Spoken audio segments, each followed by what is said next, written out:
James abandoned his ex-girlfriend Maid, but panicked when he saw her with twins and a helicopter. But before we dive into the full story, let me know where you're watching from and what time it is. Now, subscribe to the channel and let's get started. The bitter Chicago wind rattled the windows of the luxury high-rise on Lakeshore Drive. Sophie Williams stood frozen in the bathroom, staring at the plastic stick in her trembling hands. 2 pink lines. Positive. Her heart pounded against her ribs as she struggled to breathe. "Sophie?" James Harrington III called from the bedroom. "Everything okay in there?" "Yes," she managed, her voice barely audible. "Just a minute." She studied her reflection in the mirror, dark circles under her eyes from working double shifts at the Harrington mansion, where she'd been employed as a housekeeper for 3 years. At 26, she had never imagined falling for the boss's son, with his emerald green eyes and Harvard MBA. Yet here she was, carrying his child. Sophie splashed water on her face, trying to calm herself. This wasn't how she'd planned to tell him, but maybe it was time. After all, he'd been pursuing her for months with secret dinners and whispered promises. "When the time is right, we'll tell everyone," he'd murmured just last week, kissing her in the mansion's basement while his parents hosted a charity gala upstairs. She opened the bathroom door, clutching the test behind her back. James lounged on his king-sized bed, scrolling through his phone, the Chicago skyline glittering behind him through floor-to-ceiling windows. "You're taking forever," he said without looking up. "We'll be late for dinner." Sophie had spent the afternoon preparing his favorite meal in his kitchen, roasted salmon with dill sauce. She'd rehearsed a dozen different ways to share the news, imagining his surprised smile, perhaps even tears of joy. "I thought we could stay in tonight," she suggested, moving closer. "I made dinner. There's something we need to talk about." James finally looked up, his handsome face softening. "You cooked? That's sweet." He set down his phone. "What's going on? You look serious." Sophie sat beside him, her heart racing. "James, we've been together for 7 months now, and you've always said that eventually." "Eventually what?" His voice held a note of wariness. She extended her hand, the pregnancy test resting on her palm. "I'm pregnant." The silence that followed seemed endless. Sophie watched James's expression transform. Confusion, shock, and then something that made her stomach clench. Hardness. "You're joking," he said finally, his voice flat. "No, I took 3 tests." Sophie attempted a nervous smile. "We're going to have a baby." James stood abruptly, walking to the window. "A domestic housekeeper pregnant with a Harrington? Are you serious right now?" Sophie flinched as if he'd slapped her. "I thought you'd be happy. You said we'd be together eventually." He turned, laughing, a cold, cutting sound unlike anything she'd heard from him before. "Be together? Look at you and look at me, Sophie. You clean bathrooms. I run a billion-dollar company. My parents would never accept this scandal, let alone Wall Street. But you said, I said what men say to get what they want." His words were ice shards. "Did you actually believe we had a future? That I'd introduce my cleaning lady as my wife at board meetings?" Sophie sat motionless, tears sliding silently down her cheeks. "I thought you loved me." James walked to his desk, pulled open a drawer and retrieved a checkbook. He scribbled quickly. $10,000, that should be enough to take care of this inconvenience. "You're asking me to abort our baby?" Her voice cracked. "I'm offering you a way out."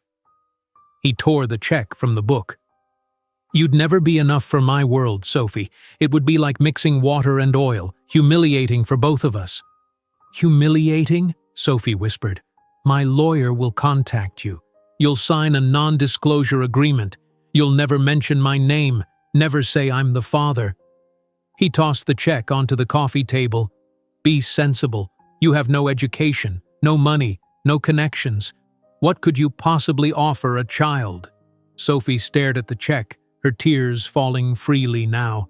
The salmon was still warming in the oven. She'd bought a bottle of sparkling cider to celebrate, unable to drink champagne now that she was pregnant. "Get your things," James said, checking his watch. "I have a dinner meeting in an hour." Sophie moved robotically, gathering her purse and coat. The pregnancy test still lay on the bed where she'd dropped it. James wouldn't even look at it. "I thought you were different," she said quietly. "And I thought you understood your place," he replied, already typing on his phone. "My driver will take you home." That night, Sophie slept on a damp mattress in her cousin's basement in South Side, clutching her small suitcase. She'd called in sick to her evening shift at the Harrington mansion, unable to face the sprawling house where she'd fallen in love with the son who now viewed her as disposable. The following morning, her phone rang. It was Mrs. Peterson, the mansion's manager. "Sophie, I'm afraid we need to terminate your employment, effective immediately." "What? Why?" Sophie sat up, panic rising. "Inappropriate conduct," Mrs. Peterson replied stiffly. "Mr. Harrington informed us this morning. We'll mail your final paycheck, but you are not to return to the property. No references, no severance, 3 years of impeccable service erased by one phone call. Chicago's winter closed in around Sophie as she faced her new reality. Pregnant, jobless, and with barely 2 months' rent in her savings account. The check for $10,000 remained untouched in her purse, a paper reminder of James's true character. During her first trimester, Sophie worked 3 jobs: morning waitress at a diner in Lincoln Park, afternoon cleaning lady for a small office building, and night attendant at a gas station near her cousin's house. When her morning sickness became unmanageable, the diner let her go. When her pregnancy began to show at 4 months, the office building found someone more reliable. At her first ultrasound, lying alone on the cold examination table, Sophie received another shock. "Congratulations," said the technician, pointing to the screen. "You're having twins." Sophie stared at the monitor, 2 distinct shapes floating in the grainy black and white image, 2 hearts beating steadily. She laughed through her tears, joy and terror mingling as she realized her burden and her blessing had just doubled. By her 6th month, Sophie had been evicted from the room she'd managed to rent after leaving her cousin's basement. The same day, she collapsed at the gas station, her only remaining job, and was rushed to county hospital. "Severe anemia and dangerous stress levels," the doctor told her sternly. "You need bed rest, or you're risking both babies." "I can't rest," Sophie whispered. "I have nowhere to go." Looking out the hospital window at the Chicago skyline, Sophie watched an executive helicopter cutting through the clouds. She placed her hands on her swollen belly, feeling the twins move beneath her palms. "I won't just survive," she murmured to them. "I'll fly so high the air will be thin up there." That evening, she removed James's check from her purse. $10,000 that had once seemed like an insult now represented a potential lifeline for her children. She stared at his signature, remembering his cruel assessment. "You'd never be enough for my world." Sophie tore the check into tiny pieces, letting them fall into the hospital trash can. In her 8th month volunteering at the hospital to earn free meals, Sophie met Martin Reynolds, an elderly patient recovering from hip surgery. The founder of Reynolds Technologies, Martin was impressed by Sophie's kindness as she read to him each day. "What would you do if you could do anything in the world?" Martin asked one afternoon as Sophie paused in her reading. She looked out the window, watching another helicopter cross the sky. "I'd fly," she answered without hesitation. "I'd fly away and above all this." When the twins were born, Elijah and Elena, with their mother's brown skin and their absent father's emerald green eyes, Martin Reynolds was there in the delivery room, not James Harrington. And as Sophie held her children for the first time, she made them a promise. "One day we'll see the world from above, and the man who said we weren't enough will look up at the sky trying to reach us." That cold Chicago night, as Sophie whispered promises to her growing belly, she had no idea that in 14 years she would be piloting her own helicopter to a conference where James Harrington would beg for her attention. The frigid night air wrapped around Sophie like a hostile embrace as she huddled on the thin mattress in her cousin's basement. The pregnancy test that had changed everything just hours before now lay discarded in James Harrington's penthouse trash can, along with her dreams of a shared future. Sleep evaded her despite exhaustion pressing down on her shoulders like a physical weight. Morning arrived with cruel swiftness. Sophie's phone vibrated with an incoming call. Mrs. Peterson, the Harrington Mansion's stern-faced manager.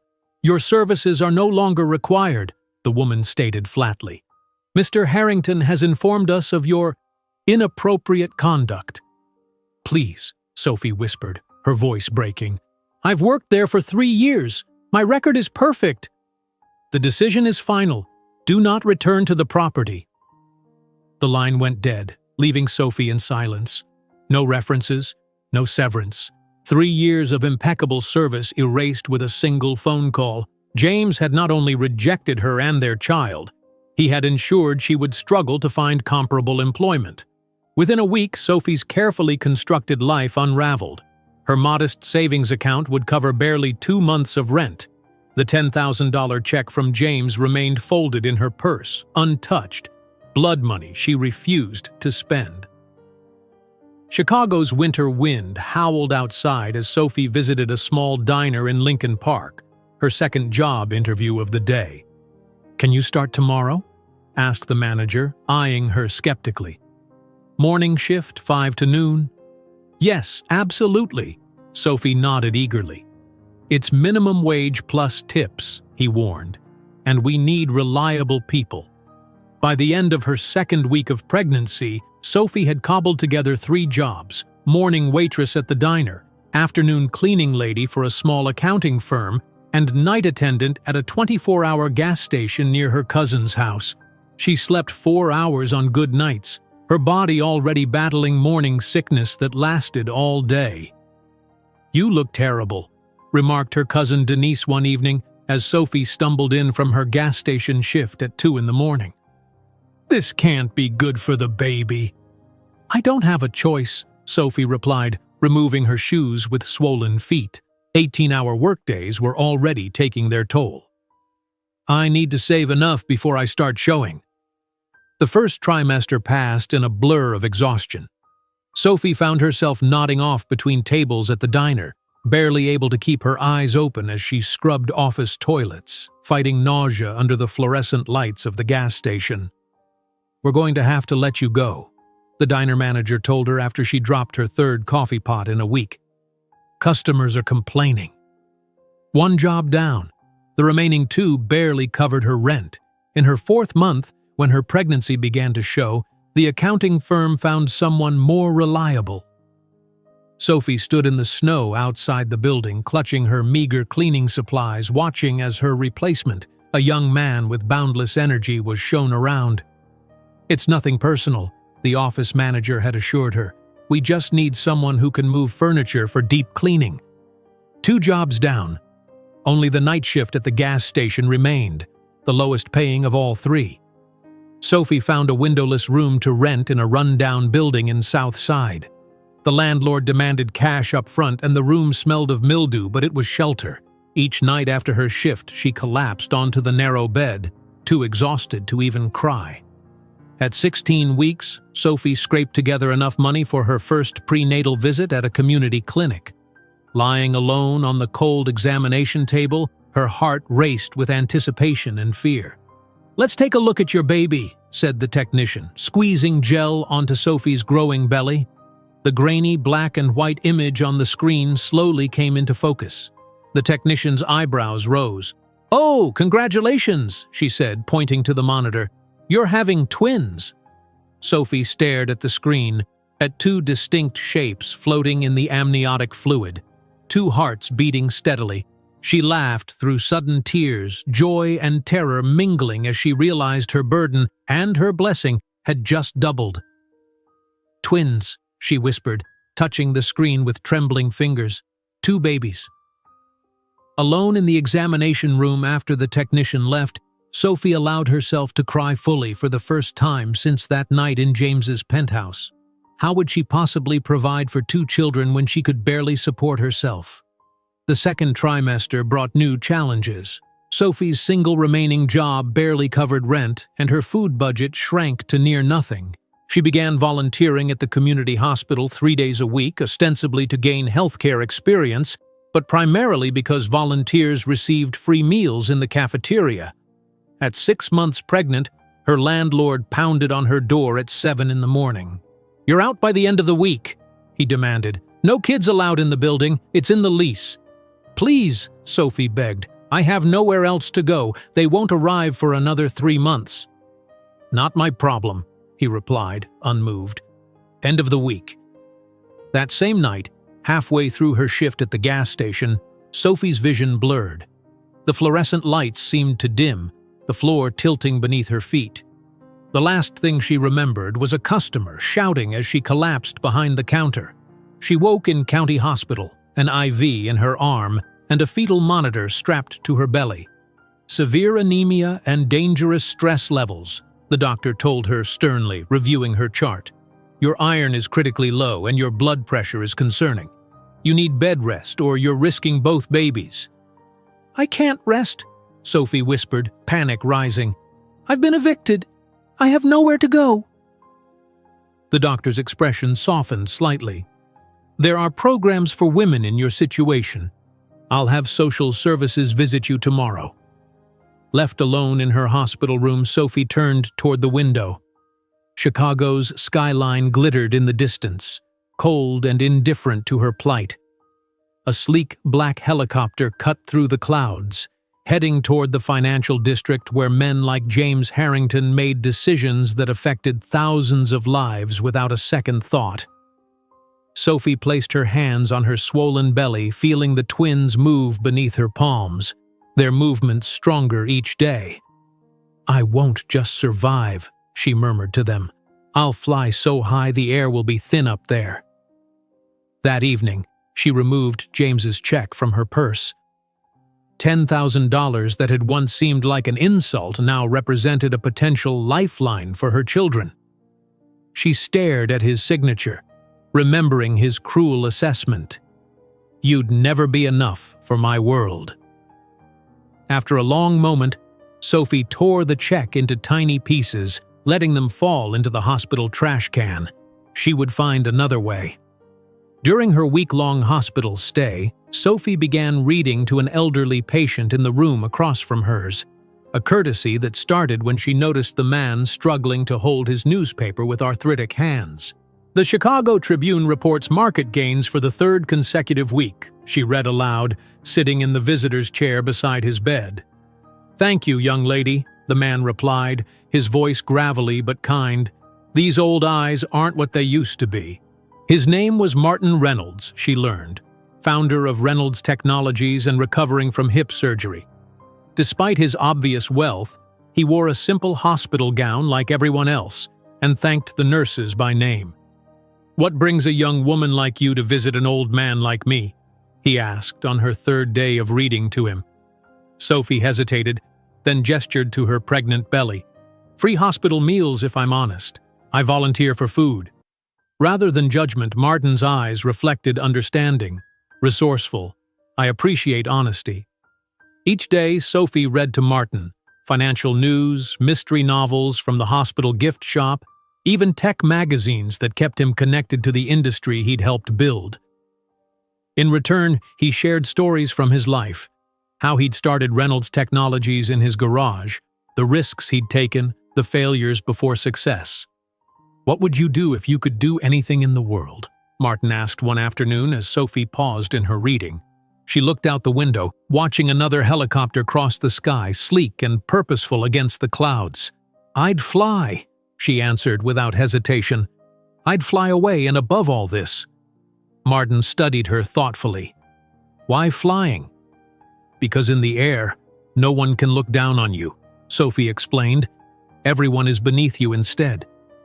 In her 8th month, Sophie had cobbled together a fragile existence, a bed at a women's shelter, part-time work entering data for a small company that didn't mind her pregnancy, and continued volunteer hours at the hospital where Martin remained.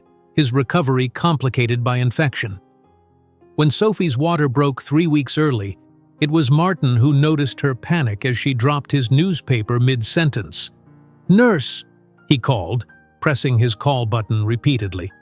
"This young lady is having babies."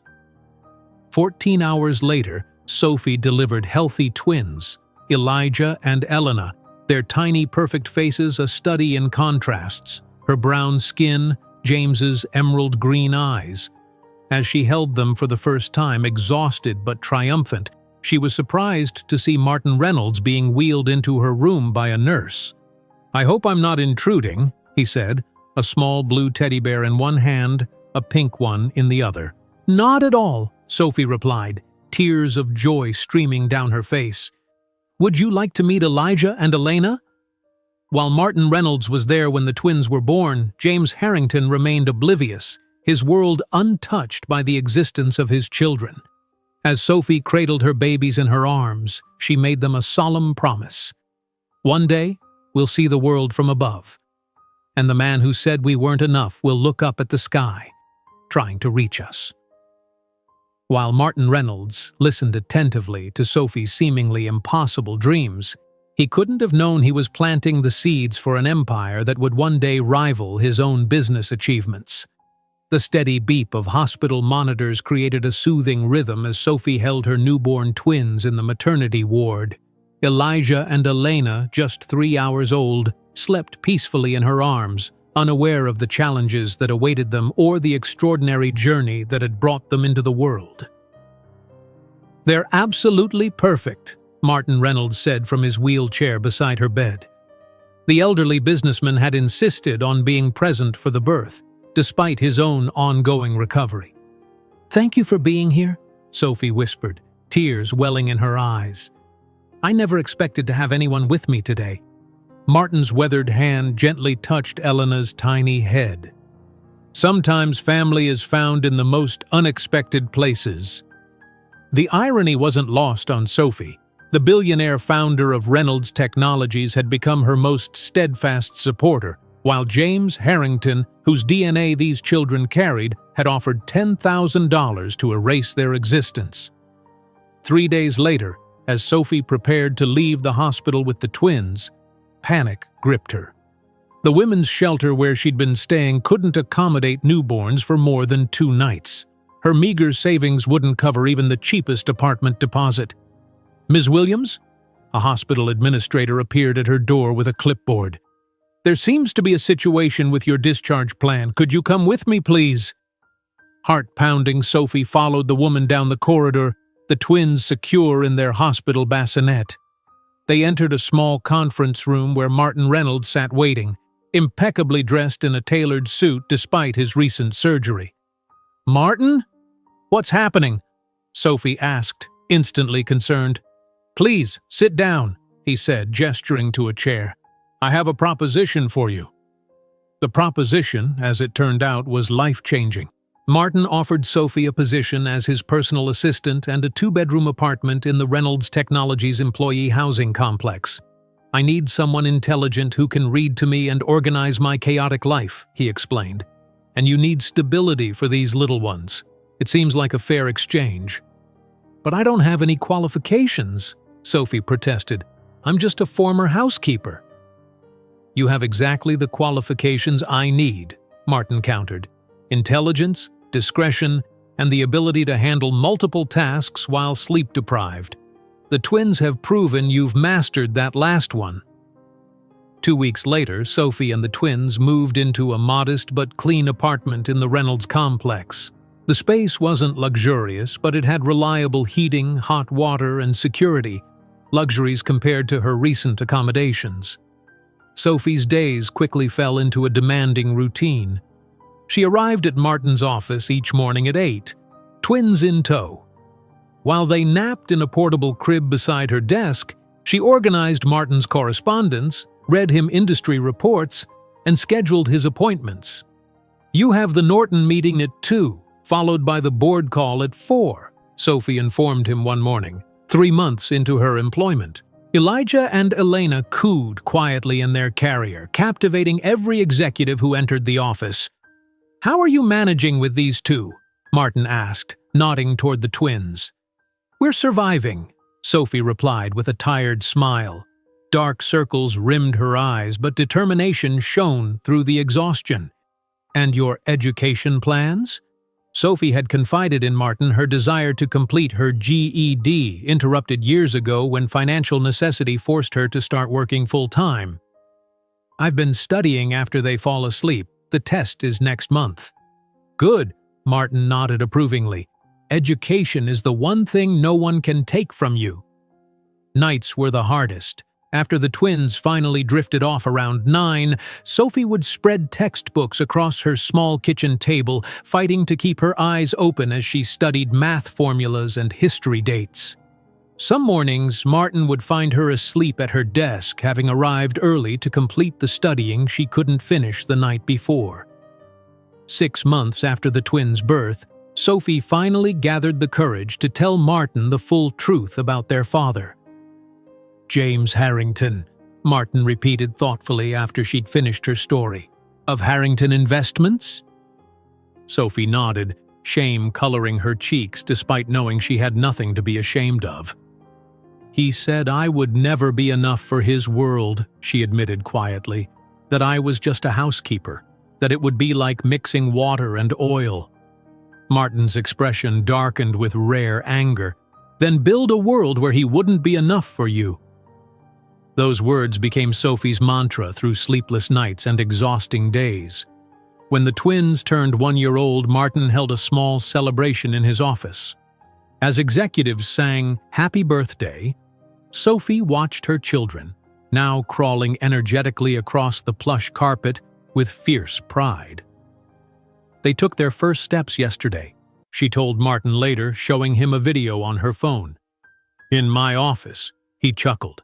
"Seems appropriate. These children were born to occupy corner offices."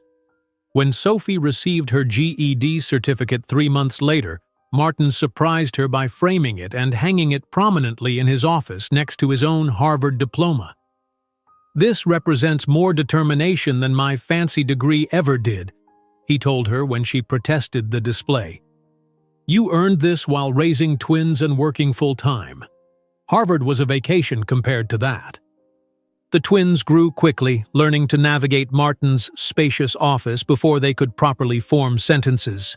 Executives grew accustomed to finding Elena hiding under conference tables or Elijah methodically rearranging paperclips into geometric patterns. "Your children are extraordinary," commented Martin's vice president after finding 3-year-old Elena correctly sorting quarterly reports by division.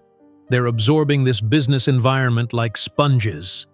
By the time the twins turned 3, Sophie had completed 2 years of business administration courses through night classes. Martin had gradually increased her responsibilities, allowing her to attend some meetings as his representative when his health prevented his participation. It was after one such meeting that Sophie's future path became clear. Martin had been scheduled to fly to Milwaukee for an emergency board meeting, but his doctor had forbidden travel due to elevated blood pressure. "I need someone there in person," Martin fretted. "Video conferencing won't suffice for this situation." Sophie watched from the office window as the company helicopter landed on the rooftop helipad. The sleek machine gleamed in the morning sunlight, powerful and purposeful. "What if I went?" she suggested impulsively. "I've attended enough meetings to understand the situation, and I could connect you via secure video from there." Martin considered her thoughtfully. "Can you handle the board members? They can be rather intimidating." "After facing childbirth alone, board members don't scare me," Sophie replied with newfound confidence. 4 hours later, Sophie sat in the Reynolds Technologies helicopter, marveling at the city spread beneath her. Chicago's skyline, once towering and intimidating, looked small and manageable from this height. The problems that had once seemed insurmountable appeared distant and containable. "First time flying?" the pilot asked, noticing her wide-eyed expression. "Yes," Sophie answered, unable to tear her gaze from the window. "It's liberating." "Nothing like seeing the world from above," the pilot agreed. changes your perspective. Something clicked into place for Sophie in that moment. The sensation of rising above, of seeing the bigger picture, resonated deep within her. This was freedom. This was power. This was the answer to James Harrington's cruel dismissal. When she returned from Milwaukee, having successfully represented Martin's interests at the board meeting, she made her decision. "I want to learn to fly," she told Martin the next morning. Not just as a hobby, as a career. Martin studied her with his shrewd businessman's eye.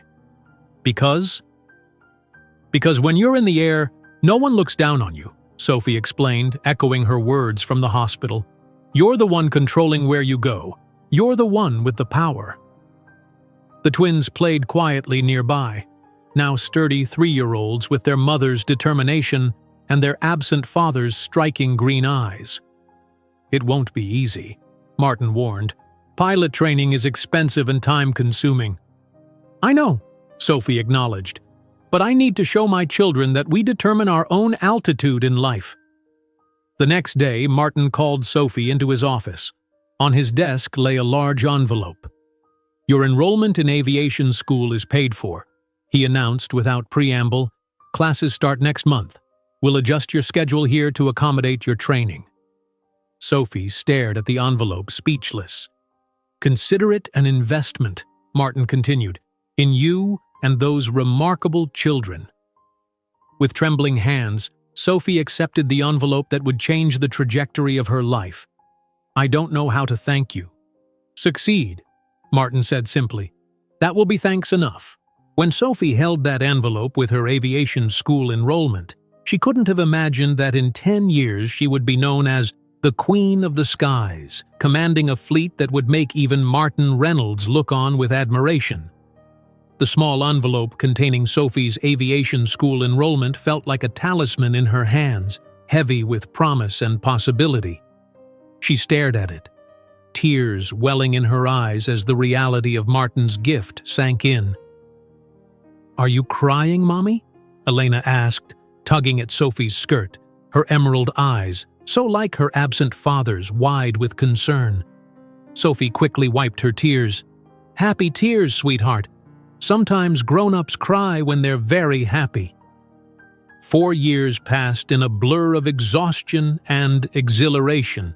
Sophie's life became a carefully orchestrated ballet of responsibilities.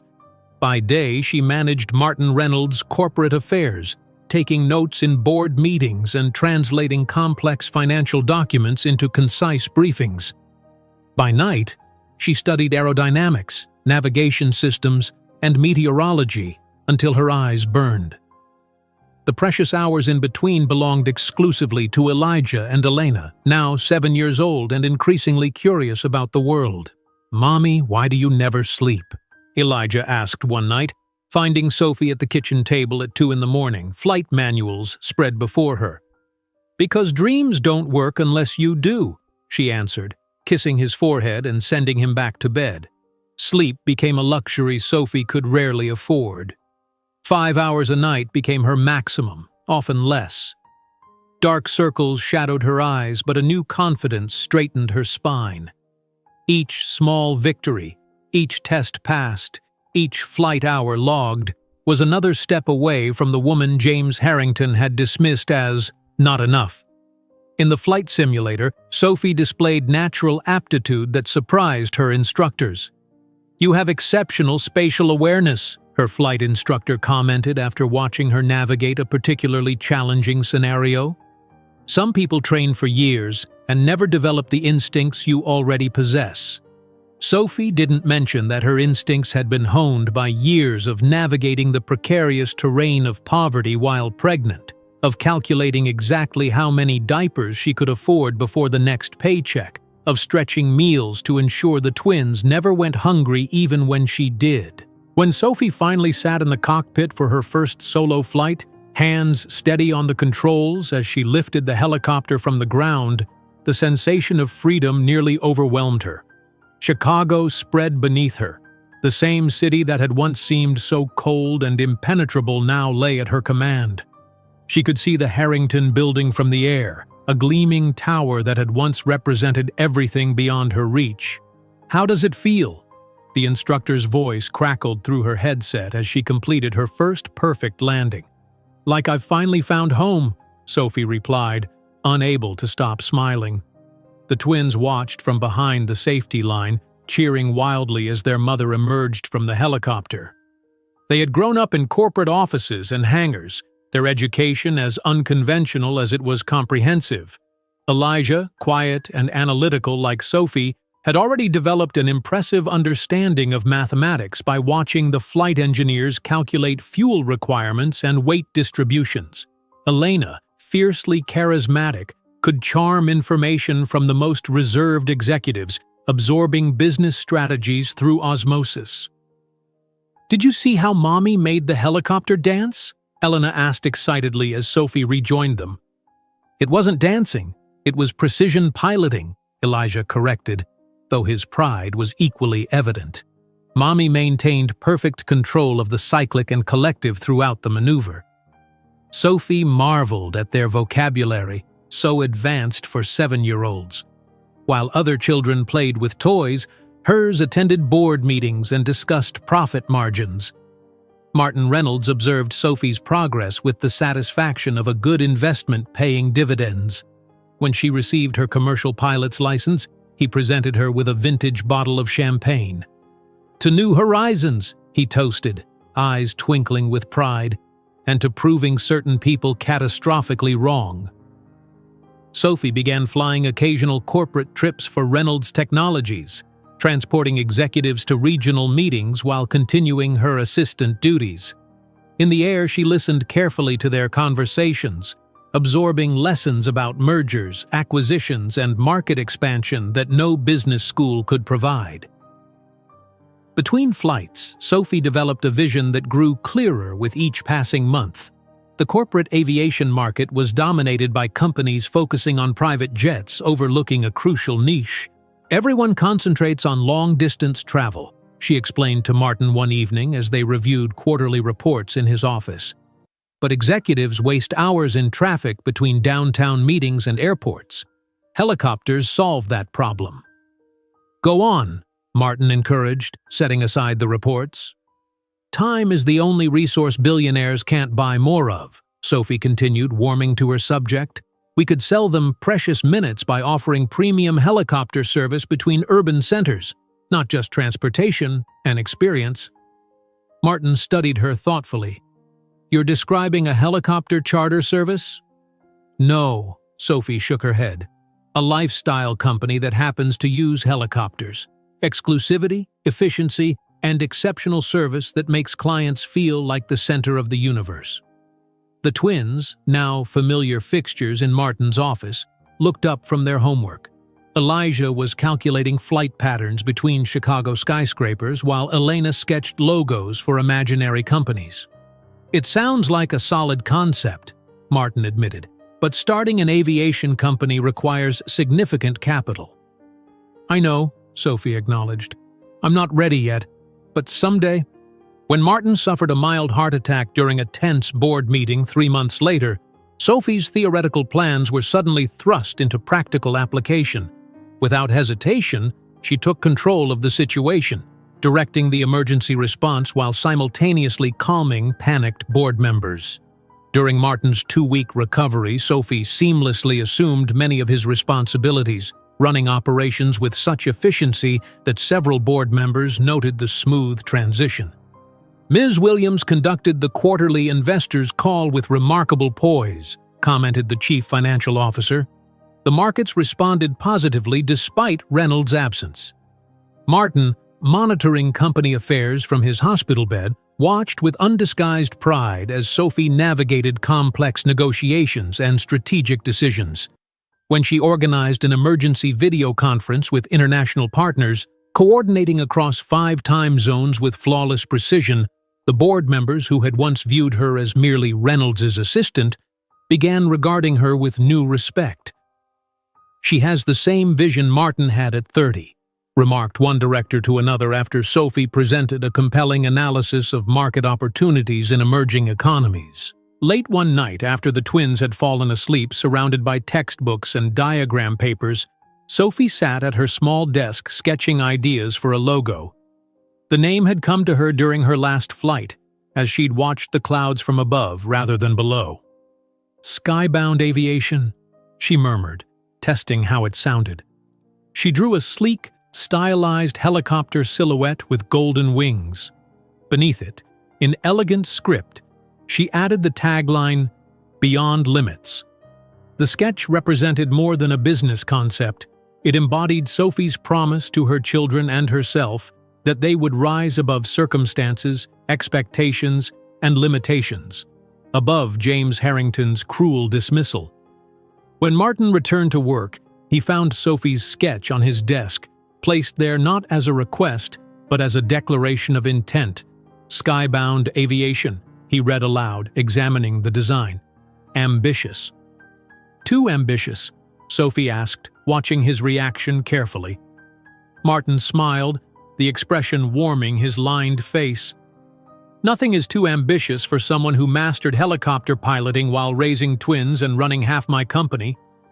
2 days later, on Sophie's 35th birthday, Martin presented her with a leather portfolio. Inside was not just a birthday card, but a comprehensive business plan for Skybound aviation. Market analysis, financial projections, investor presentations, and implementation strategies. "My gift to you," he said simply, "when you're ready." Sophie opened the meticulously prepared documents with trembling hands. Martin had created a roadmap for turning her dream into reality, complete with potential investor contacts and regulatory guidance. "This must have taken months," she whispered, overwhelmed by his belief in her. "Good investments require proper due diligence," Martin replied with a wink. As Sophie studied the detailed business plan Martin had prepared for her, the same business magazine that announced James Harrington's engagement to an oil heiress hit the newsstands, unaware that it would soon feature the former housekeeper on its cover. Sophie stared at the business plan in her hands, tracing her fingers over the embossed leather portfolio Martin had given her. For weeks she'd been studying every detail, absorbing the market analyses and financial projections like oxygen. The twins, now 8 years old, watched her with curious eyes as she spread the documents across their small dining table each evening. "Are we really going to have our own helicopters, Mommy?" Elena asked, her emerald eyes, so like the father she'd never met, sparkling with excitement. "Not yet, sweetheart," Sophie replied, "but we're going to try." 3 months after receiving Martin's business plan, Sophie made her decision. The twins were thriving in school, demonstrating remarkable aptitude beyond their years. Her savings, modest but steadily growing from her dual roles as Martin's assistant and occasional corporate pilot, had reached a critical threshold. It was time. On a crisp autumn morning, Sophie sat across from Martin in his expansive office, her back straight, hands steady. "I'm ready," she stated simply. Martin nodded as if he'd been expecting this moment. "How much can you invest personally?" $87,000, Sophie answered. "Every dollar I've saved in the last 8 years." "And how much do you need?" $350,000 for a decent used Bell 407, Sophie replied without hesitation, plus operating capital, insurance, and certification costs, approximately $500,000 total to launch properly. Martin leaned back in his chair, studying her with shrewd eyes. "I'll guarantee a loan for $400,000. The bank will want collateral. I'll provide it. You'll contribute your savings and you'll own 100% of the company." Sophie's heart raced. "Martin, that's too generous." "It's not generosity," he interrupted. "It's an investment in someone who's proven her worth repeatedly. The loan will have standard terms and you'll repay every cent." His eyes twinkled. "I expect to be your first client, of course." 2 weeks later, Sophie stood in a private hangar outside Chicago, staring at the gleaming Bell 407 helicopter before her. It wasn't new. The aircraft had 8 years and 2,000 flight hours on it. but it had been meticulously maintained and now bore the freshly painted Skybound Aviation logo. A sleek, stylized helicopter silhouette with golden wings. "Is it really ours?" Elijah asked, his small hand in hers, his normally analytical expression replaced by childlike wonder. "Yes," Sophie whispered, her voice catching. "It really is."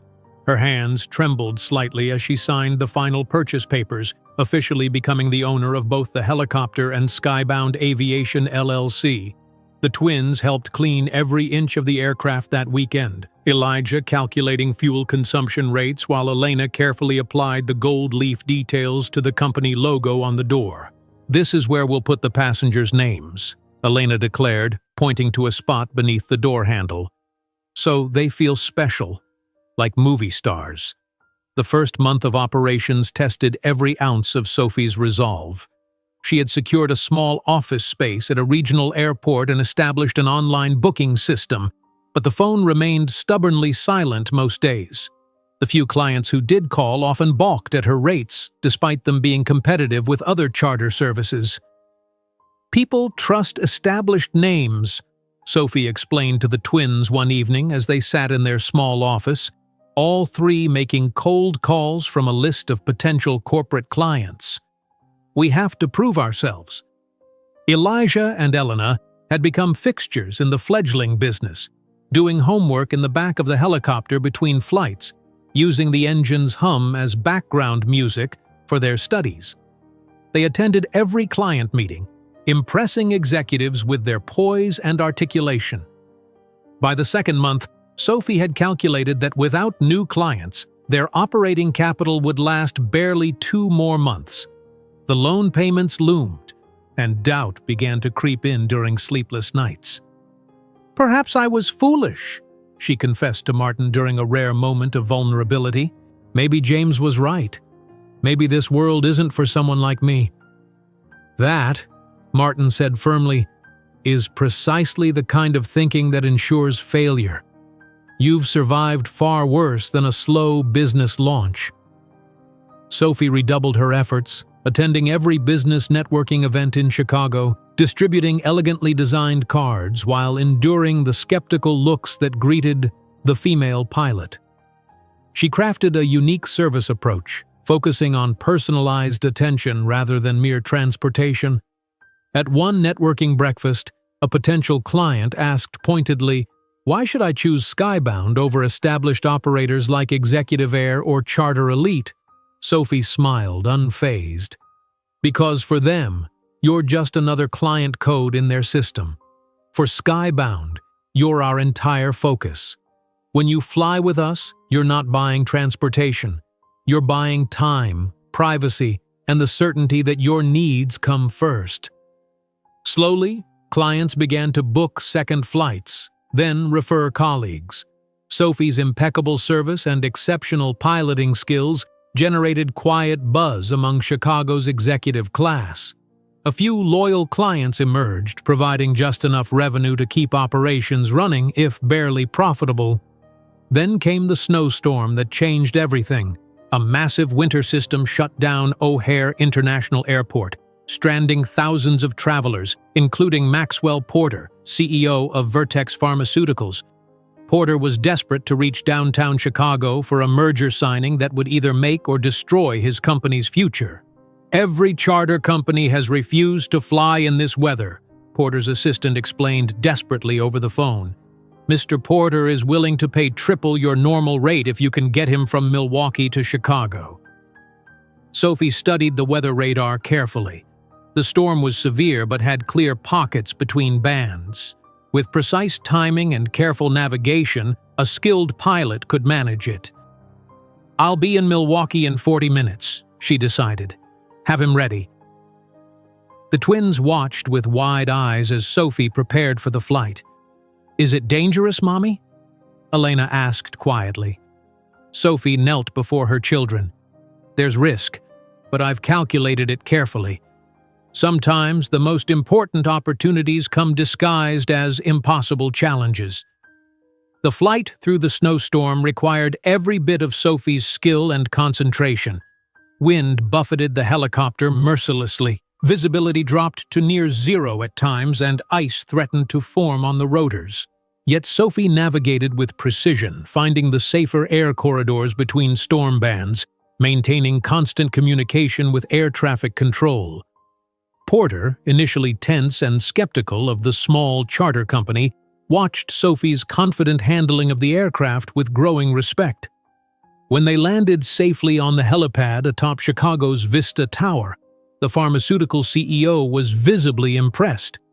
"You just saved my company," he said, shaking Sophie's hand vigorously as the snow swirled around them. "How can I repay you?" "By remembering skybound aviation the next time you need to be somewhere that matters," Sophie replied simply. The next morning, Porter's assistant called with extraordinary news. Vertex Pharmaceuticals wanted to contract Skybound Aviation as their exclusive Chicago area aviation provider. The 12-month contract would guarantee a minimum of 20 flight hours monthly, enough to stabilize Skybound's finances completely. That evening, Sophie and the twins celebrated with pizza on the floor of their small apartment, the contract documents spread before them like treasure maps. "Does this mean we're rich now?" Elena asked, cheese stretching from her slice. "Not rich," Sophie corrected, "but secure and growing." 2 weeks later, a small article appeared in the Chicago Business Journal. "Female pilot braves storm, saves pharmaceutical deal." The piece, barely 3 paragraphs long, mentioned Skybound Aviation and included a quote from Maxwell Porter praising Sophie's exceptional skill and unwavering commitment. Sophie carefully clipped the article, framing it for the office wall. It was the first public recognition of her company, modest but a beginning. "One day," she told the twins as they admired the framed clipping, "our story will be much bigger than 3 paragraphs." Neither Sophie nor the twins could know that the small newspaper clipping she proudly displayed would be merely the prelude to a media storm that, in 6 years, would put her face on the cover of Forbes as "the woman who conquered the skies," the same edition that James Harrington would read with disbelief in his failing office. The small newspaper clipping framed on Sophie's office wall had become something of a talisman for Skybound Aviation. 3 years after that fateful snowstorm flight, what had begun as a single helicopter operation had blossomed into a thriving enterprise with 7 aircraft and 15 employees. Sophie Williams, now 36, stood at the floor-to-ceiling windows of Skybound's headquarters, which occupied an entire floor of a downtown Chicago office building. "Mom, the Witherspoon contract is ready for your signature," called Elijah, his 11-year-old frame already tall for his age, his analytical mind sharper than most adults Sophie encountered in business. "And Mrs. Kensington called again about changing her Thursday flight to Friday," added Elena, not looking up from the tablet where she was plotting flight coordinates with an ease that astounded the company's senior pilots. Sophie smiled at her twins, the little geniuses who had become minor celebrities in Chicago's corporate circles. CEOs and executives who initially booked Skybound for its exceptional service now requested the twins' presence, amused and impressed by their precocious business acumen. "The Morrison meeting is in 20 minutes, Sophie reminded them, smoothing her tailored navy suit, a far cry from the cheap polyester uniform she'd worn cleaning the Harrington mansion. "Do you have your presentation ready?" Elijah nodded, holding up a sleek tablet. "Fuel efficiency analysis and cost projections, as requested." In the glass-walled conference room 30 minutes later, Morrison Industries board members exchanged impressed glances as Elijah calmly explained how Skybound's routes could save their executives 23 hours monthly in transit time. "Your son has quite a future in finance," whispered the CFO to Sophie as Elena seamlessly transitioned to discussing their privacy protocols. "Both my children have quite a future, period," Sophie replied with quiet pride. The Morrison contract, worth $500,000 annually, was signed that afternoon, bringing Skybound's client portfolio to 22 major corporations. What had begun as desperation in a snowstorm had evolved into Chicago's premier executive helicopter service, known for absolute discretion and flawless execution. Later that week, Sophie sat across from a venture capitalist in Skybound's elegant conference room, the Chicago skyline providing a dramatic backdrop to their conversation. 40% equity for $5 million in expansion capital, the investor offered, leaning back confidently. It's a generous valuation for a company your size. Sophie smiled politely, exchanging a quick glance with Martin Reynolds, who sat quietly in the corner. I appreciate your interest, Mr. Blackwell, but Skybound isn't seeking equity partners at this time. You need capital to grow, Blackwell persisted. Your competitors are scaling up. I built this company alone, Sophie replied, her voice soft but unyielding. My children and I own 100% of Skybound Aviation, and we intend to keep it that way. After Blackwell departed, Martin chuckled. He'll be back with better terms. You've created something special here, Sophie. The Skybound hangar at Chicago Executive Airport had become Sophie's second home.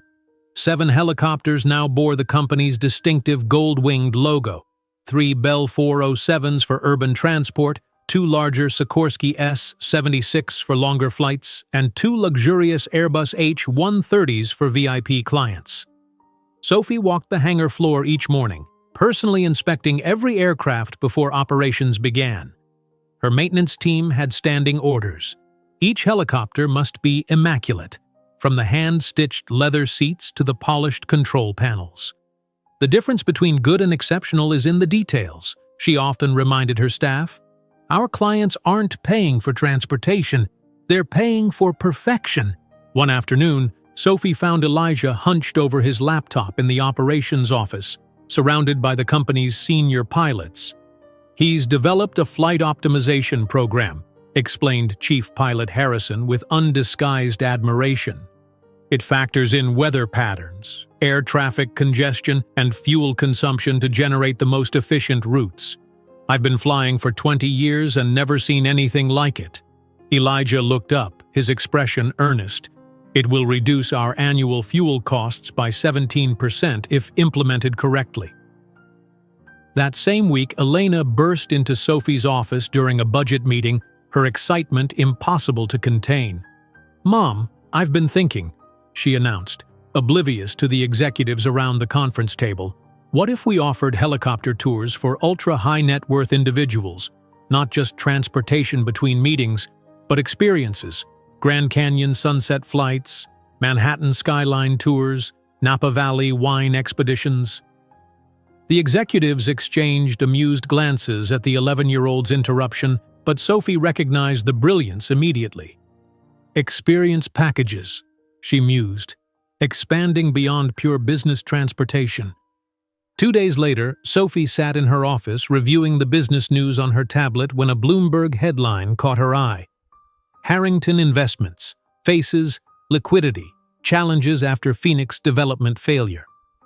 Her finger hovered over the headline, a strange mixture of emotions washing over her. The article detailed how James Harrington's company had overextended on a luxury resort development that had stalled due to permit issues and financing challenges. Harrington Investments stock had dropped 18% over 2 quarters.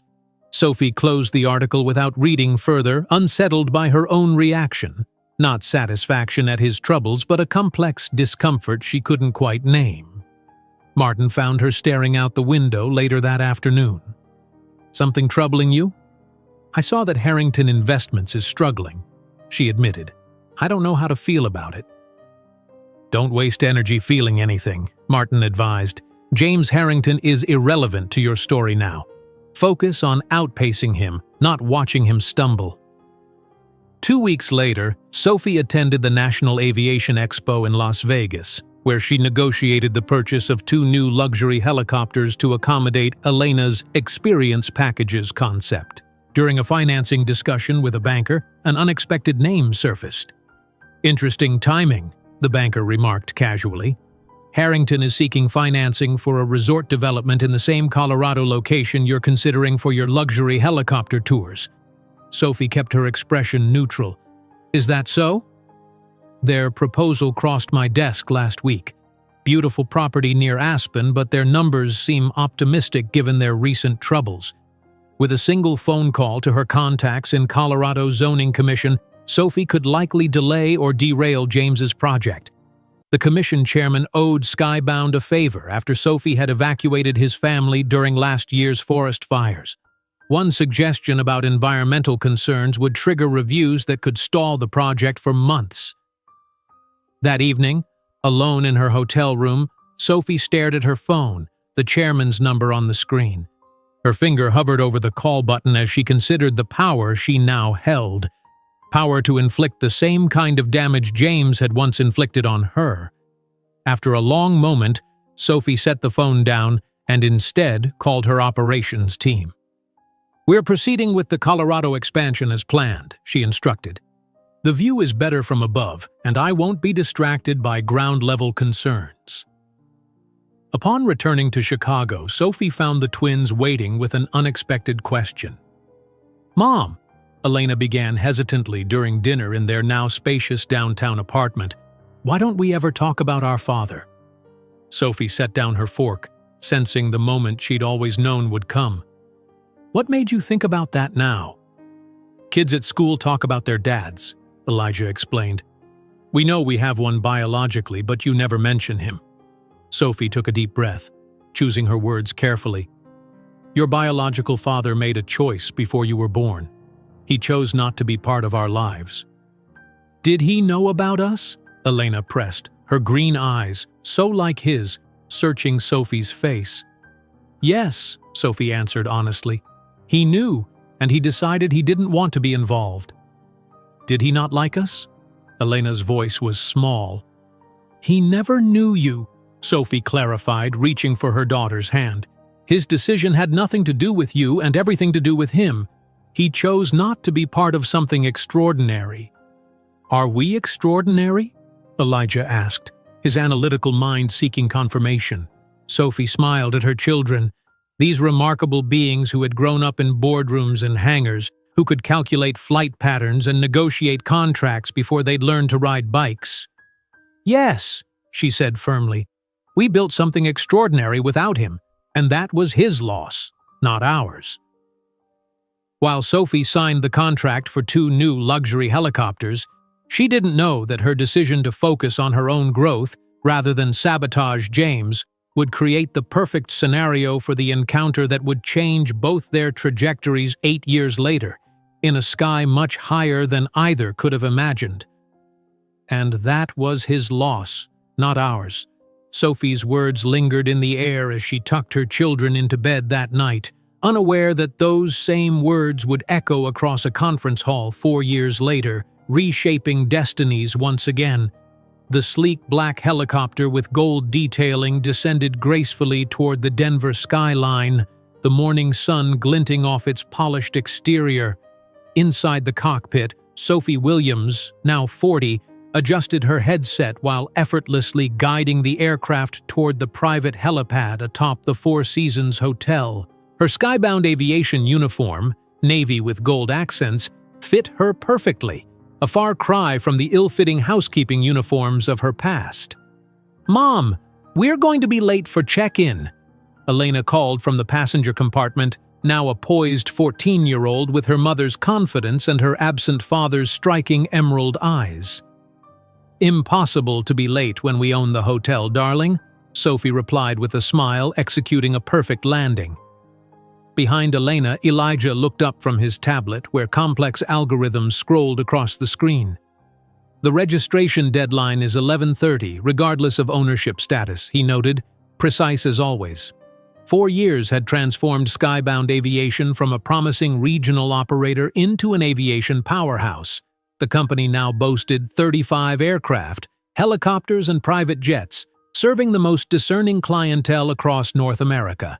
Annual revenue had reached $180 million, with company valuation touching $420 million.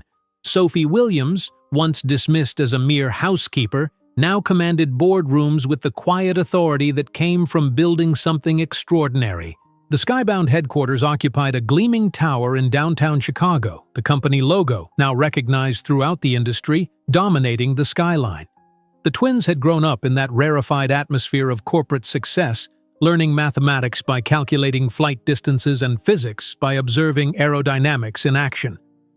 As they descended from the helicopter, a hotel manager rushed forward to greet them. "Ms. Williams, everything is prepared for your stay. The presidential suite is ready, and the conference organizers have confirmed your keynote slot for tomorrow morning."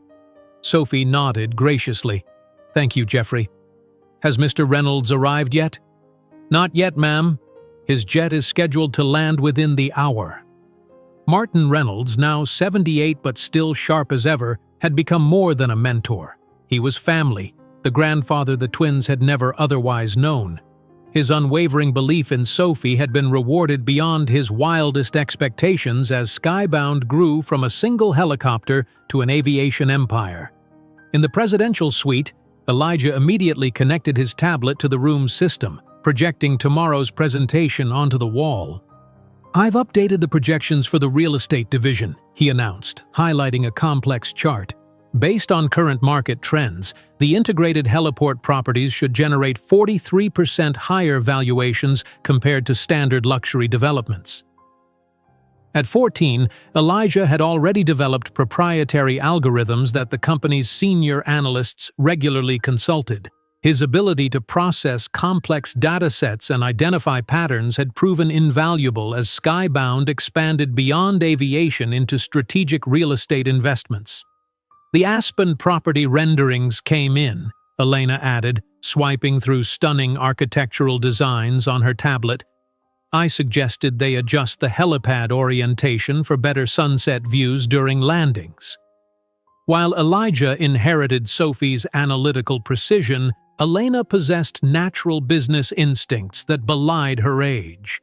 At 14, she could read a room of executives better than most seasoned negotiators, instinctively understanding motivations and leverage points. Sophie surveyed her children with quiet pride. They had grown up in boardrooms instead of playgrounds, yet they'd somehow maintained their wonder and enthusiasm. They'd never known poverty or rejection, never experienced the cruel dismissal their mother had endured. The painful foundation of their success remained known only to Sophie, Martin, and the man who had deemed them unworthy of his world. "This National Real Estate Conference is crucial for us," Sophie reminded them, reviewing her notes for tomorrow's keynote. "The expansion into luxury properties with integrated helipads represents our largest diversification yet." The Skybound Aviation Real Estate Division had begun as Elena's suggestion 3 years earlier, "Why not build the heliports ourselves, Mom?" and had rapidly evolved into a lucrative business model. By developing luxury properties with private helicopter access, Skybound created a seamless experience for ultra-high net worth individuals, homes, transportation, and exclusivity in one integrated package. A gentle knock at the door announced room service, a light lunch arranged on silver platters. As they ate, Sophie's phone chimed with a message from Martin. "Landed. Meeting you for dinner at 7. Bringing the documents." "The merger paperwork must be finalized," Sophie explained to the twins. "This partnership with Reynolds Technologies will change everything." The planned merger between Skybound Aviation and Reynolds Technologies would create a transportation and technology juggernaut valued at $1.2 billion. For Martin, it represented a perfect legacy, passing his company to someone he trusted implicitly. For Sophie, it marked the final validation of her vision. That afternoon, while the twins reviewed market reports, Sophie stood at the suite's window, gazing across Denver's skyline. Somewhere in this same city, James Harrington was presumably preparing for the same conference, unaware that the paths he had once tried to separate would converge dramatically. Sophie had spotted his name on the conference speaker list 3 weeks earlier. Harrington Investments was listed for a panel discussion on luxury development financing strategies. Ironic, given the company's recent struggles with exactly such financing. "You seem distracted," observed Martin Reynolds when they met for dinner that evening in the hotel's private dining room. Despite his age, he maintained the sharp intelligence that had built his technology empire. "Having second thoughts about the merger?" "Not at all," Sophie assured him, accepting the glass of wine he offered. just thinking about tomorrow's conference." Martin's eyes twinkled knowingly. "About the conference or about a particular attendee?" Sophie sighed. Martin knew her too well. "I saw his name on the speaker list." "James Harrington," Martin said. Not a question, but a confirmation. "Does it bother you?" "No," Sophie answered truthfully. "I'm just surprised by my own indifference. There was a time when the thought of facing him again would have terrified me. And now? Now I run a company valued at nearly $500 million. I have extraordinary children and am about to merge with Reynolds Technologies." Sophie smiled. "I think I can handle seeing James Harrington across a conference hall." The twins joined them for dessert, immediately engaging Martin in a spirited debate about artificial intelligence applications in aviation. Sophie watched the interaction fondly. This unlikely family they had created, bound not by blood but by choice and circumstance. "The merger documents are ready," Martin announced as they finished their meal. "The announcement is scheduled for after your keynote tomorrow." Back in the suite, while the twins prepared for bed, Sophie received an unexpected update from her assistant. "Schedule change for tomorrow. Conference organizers have moved James Harrington's presentation to directly before yours." "You'll be presenting back-to-back?" Sophie stared at the message, a strange sense of destiny settling over her. After 14 years, she would not merely glimpse James across a crowded room, she would literally take the stage as he exited it. That night, unable to sleep, Sophie found Elijah and Elena in the suite's living room, huddled over a chessboard despite the late hour. "I've been thinking," she said, sitting beside them. "Before tomorrow's conference, there's something important I need to tell you about your biological father."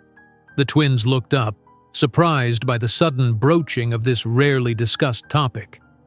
"I believe it's time you knew the full story," Sophie continued, "because there's a chance you might meet him tomorrow." As Sophie recounted the painful history she had protected them from, the rejection, the check for $10,000, the cruel words that had once defined her worth, the twins listened with expressions that shifted from shock to understanding. "Biologically, this man contributed to our existence," Elijah said finally, his analytical mind processing the revelation. "But that doesn't make him our father in any meaningful sense." Elena's reaction was more emotional, her green eyes, so like James's, flashing with indignation. "He really thought you weren't good enough? When you're the most extraordinary person we know?" "People make judgments based on circumstances, not character," Sophie explained gently. "He couldn't see beyond my position as a housekeeper." "Does he know about us now?" Elena asked. "About who we've become?" "I don't believe so," Sophie answered. "Our paths haven't crossed since before you were born." The next morning, Sophie adjusted her tailored Armani suit as they prepared to leave for the conference. The twins, dressed in complimentary business attire, carried tablets containing presentation materials and company data. "Ready?"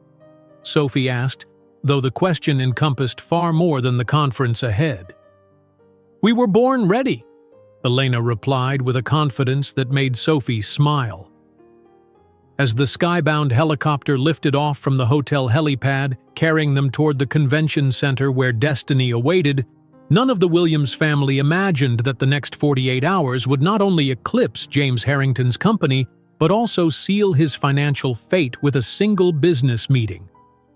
The morning sunlight streamed through the tall windows of the Colorado Convention Center, casting long shadows across the gleaming marble floors. Sophie Williams stood in the lobby, adjusting her tailored navy blue suit with the gold skybound aviation pin on her lapel. The confidence in her posture revealed nothing of the whirlwind of emotions beneath her composed exterior. "Final run-through of the presentation?"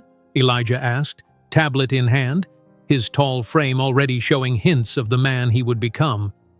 "I think we're ready," Sophie replied, scanning the bustling convention hall where industry leaders gathered in clusters, their voices creating a steady hum of ambition and power. The National Real Estate Conference had drawn the most influential names in property development and investment. CEO badges and designer suits filled the space, business cards exchanged like currency. Sophie observed it all with the quiet assurance of someone who belonged, a stark contrast to the woman who had once cleaned the homes of such people. "Ms. Williams?" A conference organizer approached, clipboard in hand, anxiety evident in her hurried steps. "There's been a last-minute change to the schedule. We'd like you to speak immediately following James Harrington of Harrington Investments. He's just confirmed his attendance." Sophie's heart skipped a beat, though her expression remained perfectly neutral. "Of course," she responded smoothly. "That won't be a problem." The organizer smiled with relief. "Wonderful. Mr. Harrington will present at 10, and you'll follow at 10:30. As the woman hurried away, Elena studied her mother's face. "Are you okay?" "More than okay," Sophie assured her, though her pulse had quickened. 14 years had passed since she had heard that name spoken aloud in her presence. 14 years since she had looked into those emerald-green eyes that her daughter had inherited.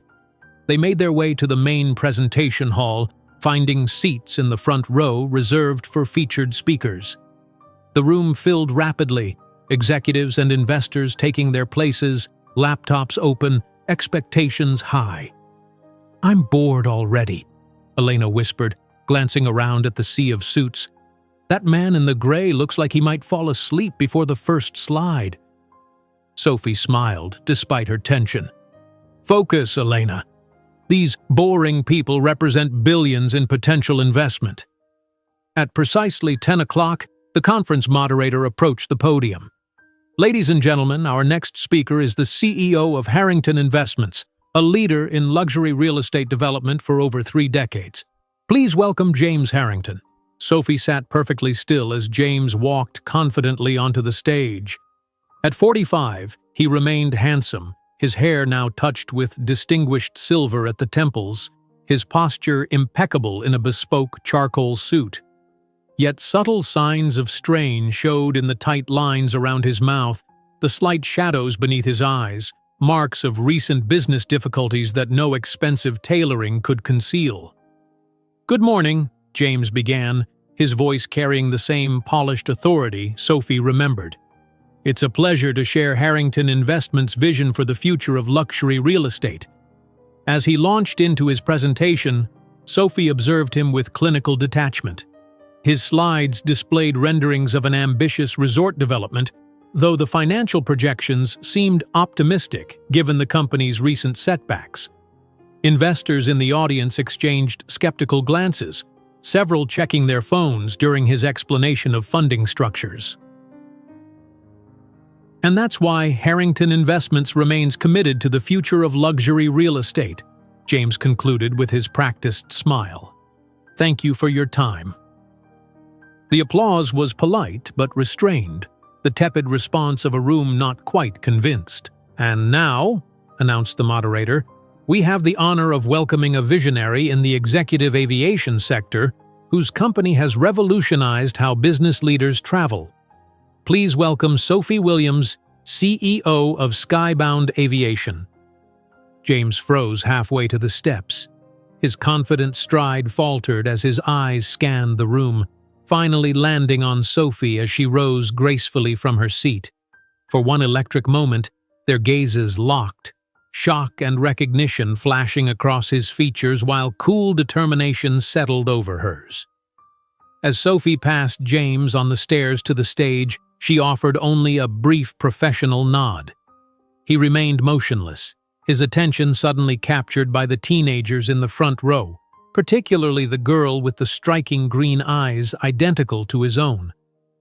"Thank you," Sophie began, her voice clear and commanding as she took her position at the podium.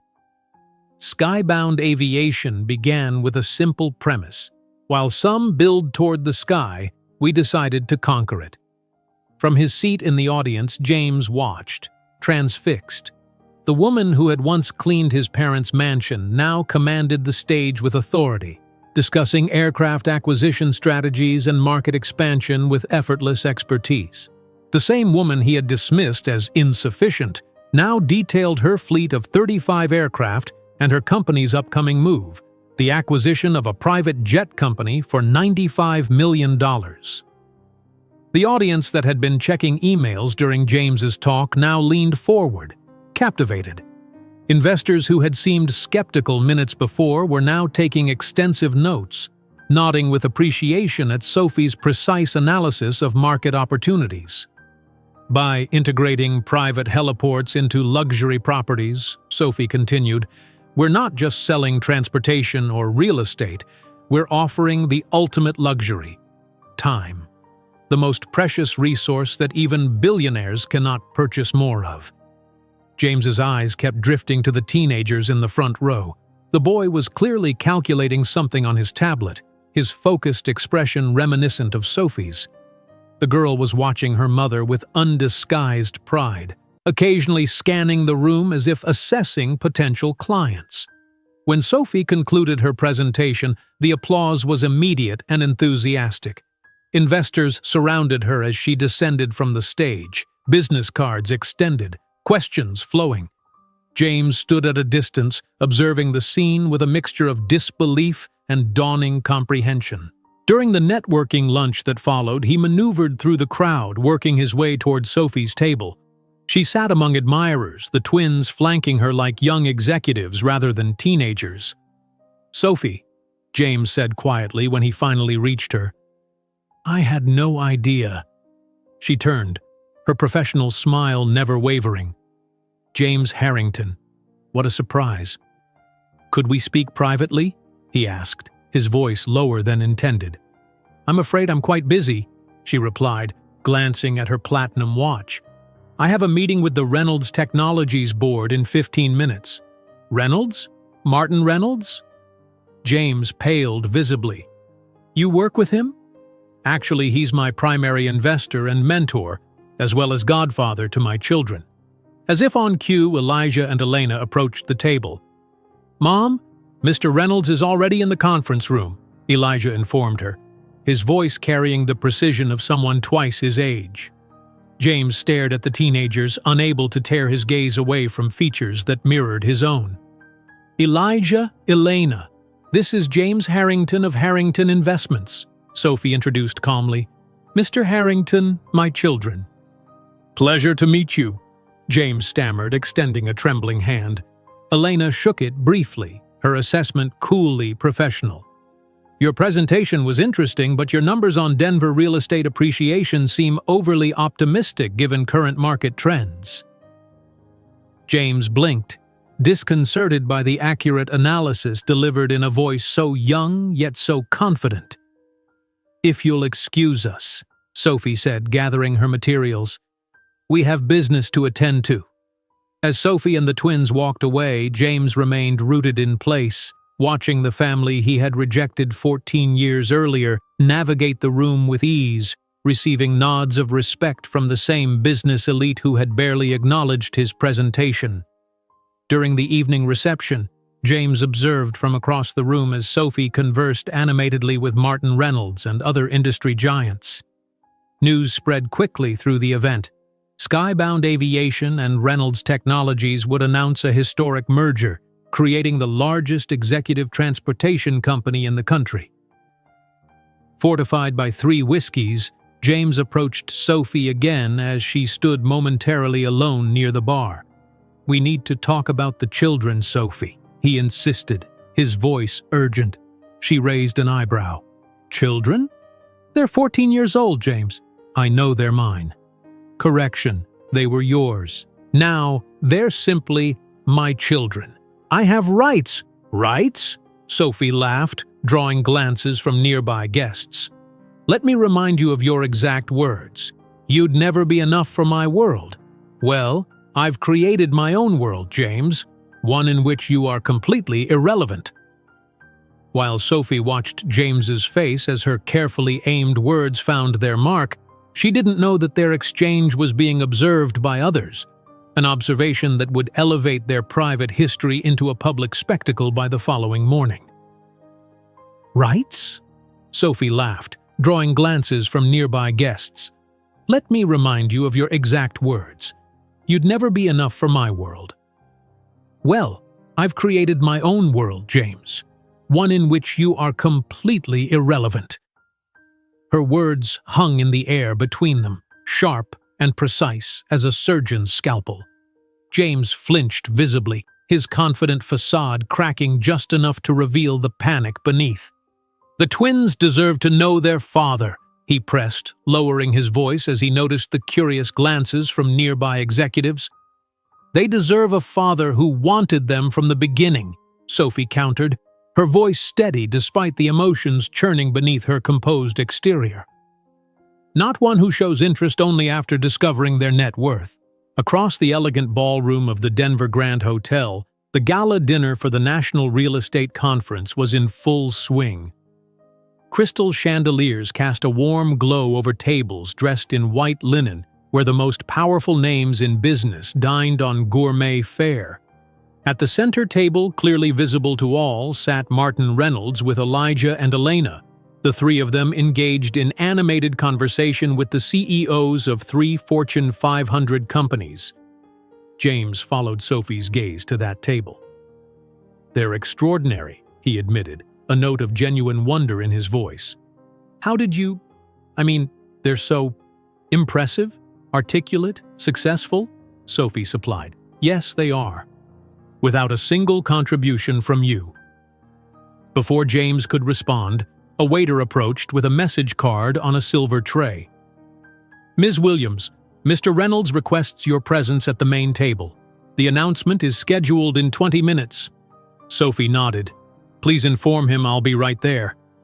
As the waiter departed, she turned back to James. "If you'll excuse me, I have a billion-dollar merger to announce." Throughout the ballroom, hushed conversations buzzed with anticipation.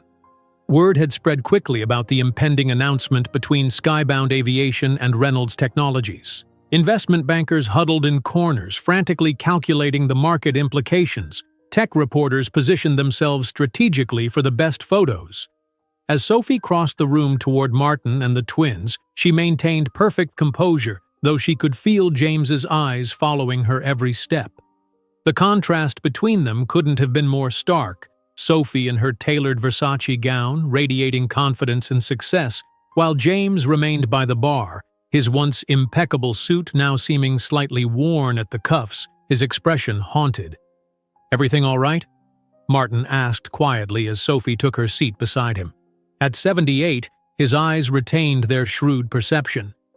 "Just ghosts from the past," Sophie replied. "Nothing that matters now." Elena leaned closer to her mother. "He keeps staring at us. It's getting creepy." Sophie squeezed her daughter's hand reassuringly. "Focus on tonight. This is our moment, not his." After dinner, the event's MC tapped his microphone, calling for attention. "Ladies and gentlemen, we have a special announcement this evening. I invite Martin Reynolds, founder of Reynolds Technologies, and Sophie Williams, CEO of Skybound Aviation, to the stage." Applause rippled through the room as Martin and Sophie approached the podium together, the twins following a step behind. From his position near the bar, James watched the tableau with increasing agitation, downing another whiskey.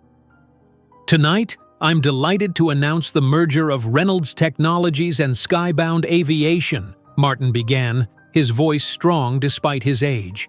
"This union creates a transportation and technology powerhouse valued at $1.2 billion.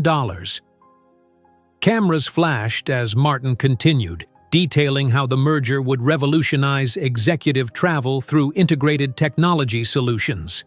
Throughout the announcement, Sophie stood tall beside him, her expression serene as she watched her life's work reach its pinnacle. When it was Sophie's turn to speak, her gaze swept the room confidently. 14 years ago, I had nothing but determination and 2 newborn children. Today, Skybound Aviation serves the most discerning clients in the world because we understand that true luxury isn't about ostentation, it's about transcending limitations. The symbolism wasn't lost on those who knew her story, or on James, who gripped his whiskey glass so tightly his knuckles whitened. After the formal announcement, Sophie was surrounded by well-wishers and potential partners. Investment bankers who had once dismissed her now pressed business cards into her hand. Tech journalists who had celebrated Martin's legacy now clamored for Sophie's perspective on the future. James waited, watching from the periphery until the crowd around Sophie thinned. His face flushed from alcohol. He approached just as she finished a conversation with the chairman of a major investment firm. "Sophie, please," he said, his voice slightly slurred. "5 minutes. That's all I'm asking." Martin observed the interaction with concern, but Sophie gave him a reassuring nod. "I can handle this." She led James to a quiet corner of the ballroom, away from curious ears. 3 minutes, she stated, checking her platinum watch. "I'm ruined," James confessed without preamble, the polished facade crumbling completely. "The investigation, investors pulling out, I need your help." Sophie studied him with clinical detachment. 14 years ago, I needed yours. I know, and I regret it deeply. I was cruel, arrogant, and stupid. I agree with your self-assessment." James ran a hand through his silver-streaked hair, desperation evident in every gesture. "What can I do to fix this? To be part of their lives?" Sophie smiled softly, the expression not reaching her eyes. "That's the mistake you keep making, James. Thinking everything has a price, that everything can be negotiated or purchased. That's not what I'm saying. 14 years ago, you evaluated me and decided I wasn't worth the inconvenience. Now I've evaluated you and decided the same. They're my children too," James hissed, frustration breaking through. "No, James," Sophie replied, her voice steady. "They're the product of your cells, but they're the result of my life, my effort, my love. You built nothing with them. You have no right to harvest." Across the room, Elijah and Elena watched the exchange carefully, their expressions revealing nothing of their thoughts. They stood with Martin, forming a united front that excluded James completely. "What am I supposed to do?" James asked, his voice breaking. Sophie glanced toward her children, then back to James. "Live with the consequences of your choices, as I lived with mine. The difference is that my choices brought me everything that matters. And yours?" She left the question hanging as she turned away, rejoining her family. James watched as Sophie, Elijah, and Elena moved through the crowd together, accepting congratulations with gracious smiles. They were a complete unit, mother and children, their bond visible in every interaction, every shared glance. Later that night, in his hotel room, James turned on CNN to see Sophie's face filling the screen, the ticker announcing the historic merger. The reporter asked about her journey from startup to billion-dollar enterprise. "There was a moment," Sophie answered, her poise impeccable under the camera lights, "when someone told me I wasn't enough for his world. It was the most important moment of my life because I decided to create a world where I would be more than enough. I would be extraordinary." James switched off the television, the silence of his room pressing in around him. Through the window, he could see a black helicopter with gold detailing lifting off from the hotel's rooftop helipad. Sophie and her children departing for their next destination, their ascent smooth and purposeful against the night sky. While Sophie's helicopter crossed the star-filled sky toward California, James Harrington remained alone in Denver, contemplating the empire he had built crumbling around him, while the empire he had rejected soared higher than his skyscrapers would ever reach. While Sophie's helicopter crossed the star-filled sky toward California, James Harrington remained alone in Denver, contemplating the empire he had built crumbling around him, while the empire he had rejected soared higher than his skyscrapers would ever reach. The morning sun streamed through the windows of James's hotel room, casting harsh light on his rumpled suit from the previous night. He reached for the remote to silence the television, but froze when he saw the headline scrolling across the bottom of the screen. Skybound Aviation and Reynolds Technologies announce historic $1.2 billion merger. Below it, a smaller caption: Harrington Investments faces investigation for tax irregularities. James pressed the volume button, heart pounding as the business reporter continued. Sources close to the investigation suggest problematic accounting practices dating back several years at Harrington Investments. The company's stock dropped an additional 12% in pre-market trading. His phone buzzed with a message from his CFO. Board emergency meeting at noon. Not good. The Denver Business Journal lay on the desk, delivered with his breakfast tray. The front page featured a striking photograph of Sophie, Martin Reynolds, and the twins at last night's announcement, their faces radiant with success. James stared at the teenagers, his children, their confident postures and intelligent eyes, evident even in newsprint. A small arrow at the bottom directed readers to page 5 for Harrington Investments investigation details. James showered and dressed mechanically, his mind racing between damage control strategies for his company and the shocking revelations of the previous day. Sophie Williams, the housekeeper he'd dismissed as beneath him, now commanded a business empire that dwarfed his own, and those children, his children, were poised to inherit it all.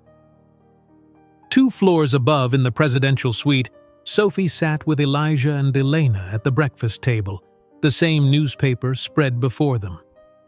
"So he's really our biological father," Elena said, studying the small photo of James accompanying the article about his company's troubles. "He looks ordinary." "Genetics is merely a starting point," Elijah observed, methodical as always. "Environmental factors and personal choices are far more determinative of outcomes." Sophie watched her children process this information with the maturity that continually amazed her. "I should have told you sooner," she admitted. "I wanted to protect you from feeling unwanted." "We never were unwanted," Elena stated firmly. "You wanted us enough for 2 parents." Sophie reached across the table, squeezing their hands. "I need you to understand something important. What James did, rejecting us, it wasn't about our value. It was about his limitations. He couldn't see beyond social status and appearances. His myopia proved financially detrimental," Elijah noted, gesturing to the article about the investigation. "Statistical analysis suggests companies with diverse leadership outperform homogeneous ones by 28%. Sophie smiled at her son's clinical assessment. "Sometimes justice arrives on its own schedule." A knock at the door announced Martin Reynolds, impeccable in a tailored suit despite the early hour. "The press conference is set for 11, he announced. "Financial Times, Wall Street Journal, Bloomberg, they're all sending their top reporters." Elena straightened her shoulders. "Are we participating, grandfather?" Martin beamed at the title the twins had bestowed upon him years ago. Of course, the future leadership of the merged companies should be visible from day one.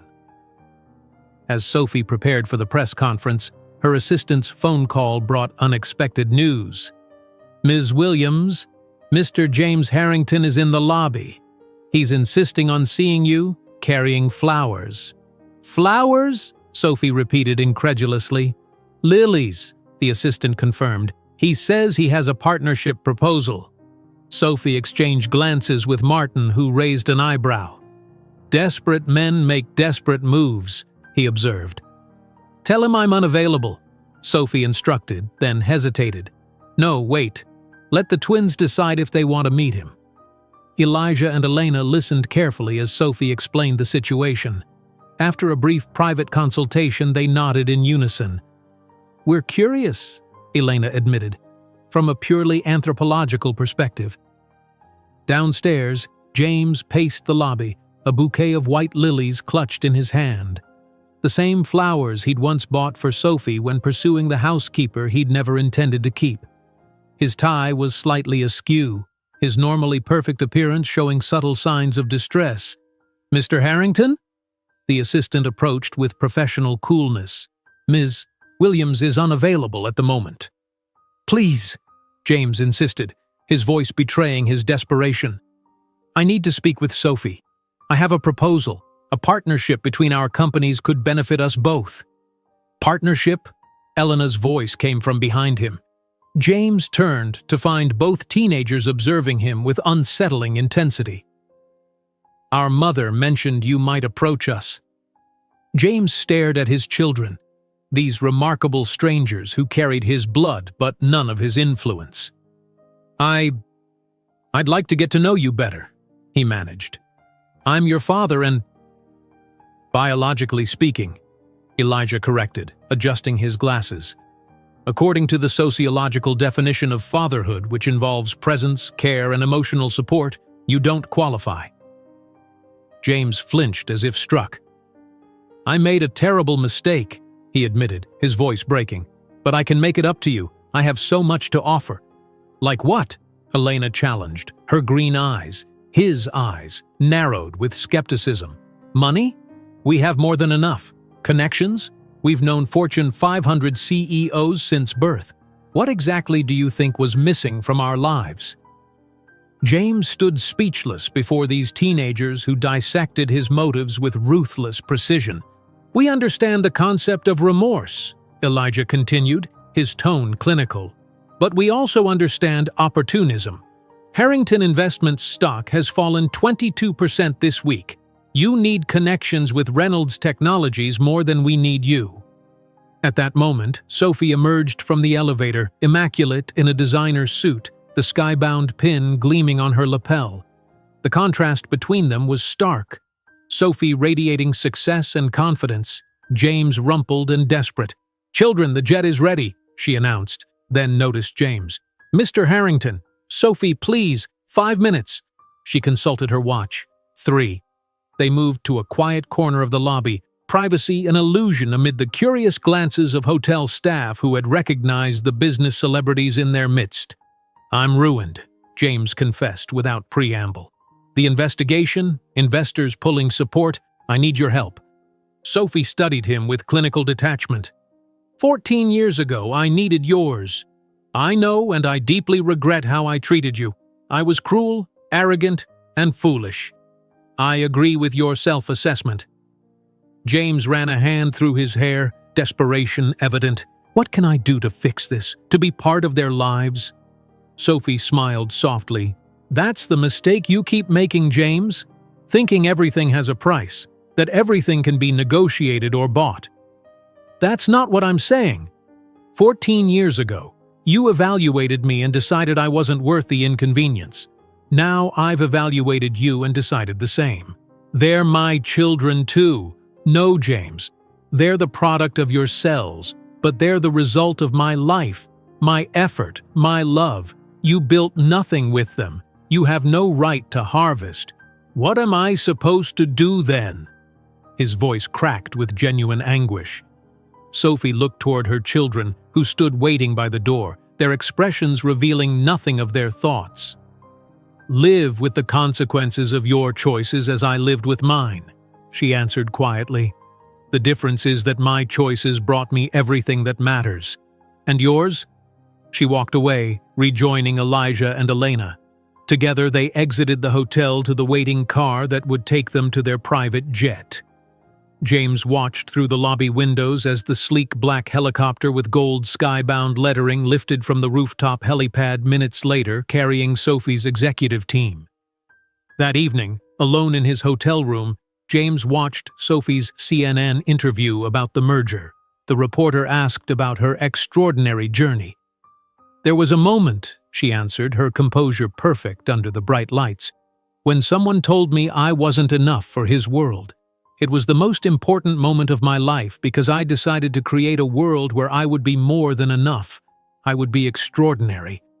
While the skybound helicopter crossed the star-filled sky toward California, James Harrington remained alone in Denver, contemplating the empire he had built crumbling around him, while the empire he had rejected soared higher than his skyscrapers would ever reach. If you enjoyed today's video, I'm sure you'll love the next one. Don't waste time. Just click on the screen.